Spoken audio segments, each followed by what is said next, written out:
Hello nga mga guys, good morning sa inyong lahat. At dito nga ako ngayon ay kumakain.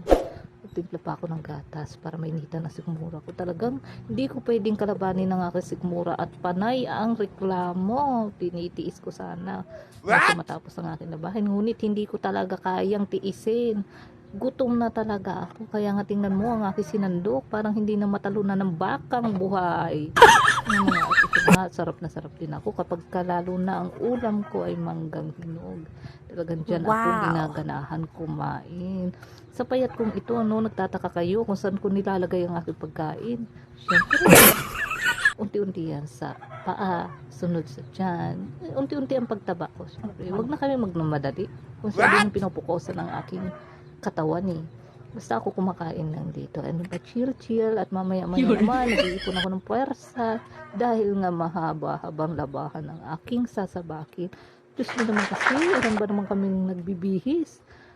Halos araw-araw nagpapalit ng damit, talong mga anak ko. Sobra-sobra kung magpalit ng damit. Pero ayos lang para lagi sa mga ito. Mo, ang dami ko labahin. Pinakita pa talaga niya. Oh. Kala mo, nang inggit ka pa talaga. Hindi naman sila maiinggit. Ako, katapos lang nila maglabada. Ngayon na nga ako nakaisip maglabada. Nasakit nga ang aking puso at may bumisita na naman sa akin.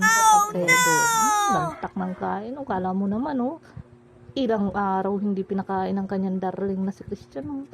Sige, kain ka lang Inday. Pakabusog ka. Mag-ipon-ipon ka ng enerhiya mo at ikaw ay mapapasabak sa matinding labahan, kusutan at brasa. Naku po, inom pa Wow! talaga siya ng gatas.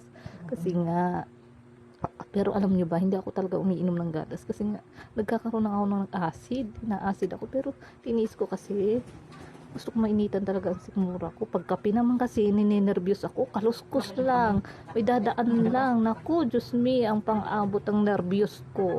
Kala niyo ba halos may matay na ako. Diyan na yun.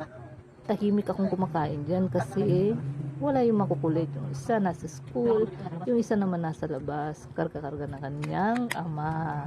At ito nga binibilisan ko na. Naku, ano ko kumain, di ba? Ang takaw-takaw, hindi nyo akalain. Pero ang takaw-takaw ko, pero tingnan mo, ang katawan ko, halos silipad na sa payat ko. Oh my Sarap na sarap God. kumain. Tama nga, oh. Oh, mabulunan ka, dahan-dahan lang. Kahit nga mainit yan, sige, inom ako.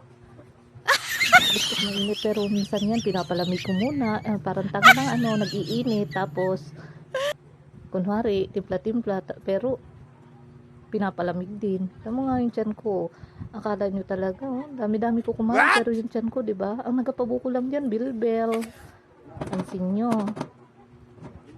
Paspas, sige kayo na paspas. At mamaya, pag pumasok yung makulit, hindi ka makakakain ng maayos dahil itataob niya yung pagkain mo. Yan, ngayon nga, tapos na ako. Ayan mo. Sige, simutin mo pa.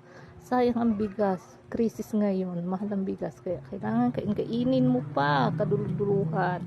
Kahit isang butil. Wala dapat sasayangin. No? Diba? Sarap na sarap si Inday. Delicious. Yan nga, matatapos na yung pagkain niya. Bilis-bilis pa niya kumain. Diba? Busog si Inday. Bye-bye.